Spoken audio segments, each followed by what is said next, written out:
Welcome to Silvertip Resort in beautiful Canmore, Alberta. I'm Executive Chef Stefan Mohan, and I'd like to talk to you a little bit about Rustica Dining Room. Here I am standing in front of our floor-to-ceiling Rundlestone fireplace that's all lit up for the cozy winter.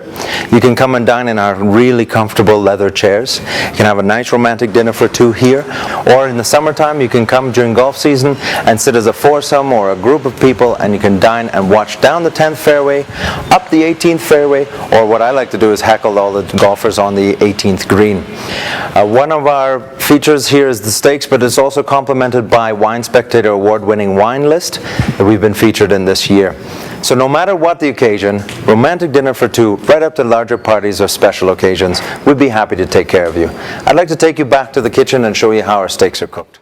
Today I'd like to talk to you a little bit about our steaks, what makes them awesome. They are Canadian prime, top 0.3% of all Canadian beef.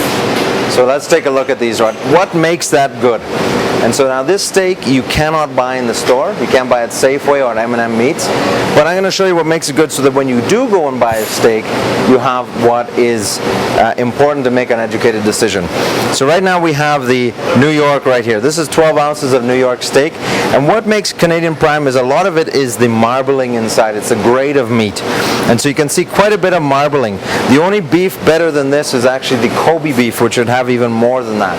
But whether you're buying pork or you're buying beef, you're buying lamb, you can take a look at it. If it has nice marbling like this, it's going to be a fairly tender piece of meat. So on the other side here we have the rib steak. Same thing. If you go to rib steak and all the fat is around, this is the rib eye, this is the bone of the rib meat here. You see it's a darker, thicker meat compared to the strip loin here. Then we have here, this is the eye. If the eye is completely red and the fat is all on the outside, then it's still not going to be a good piece of meat. Now it's one of my more favorite pieces here is the rib eye steak. I love it because of all the fat, and we cook it in our 1500 degree grill, which we're going to do today, and you'll see why the effect. The more fat, the more tender. Okay, so I'm going to put this one to the side. Maybe grab our seasoning spice that we make here in-house. You don't have to make your own. You can make Montreal steak spice or something like that.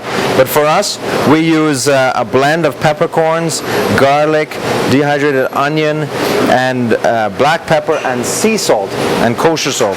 And that's what it is. So we're going to coat this quite well because it is a big piece of meat. It looks like a lot, but you can't be shy because it is a big, thick, dense piece of meat. Also, while you're cooking, a lot of the juices coming out are going to rinse the seasoning off. So we want to make sure that we have this very well coated and covered. Okay? So right now we're going to go and stick it into our 1500 degree broiler.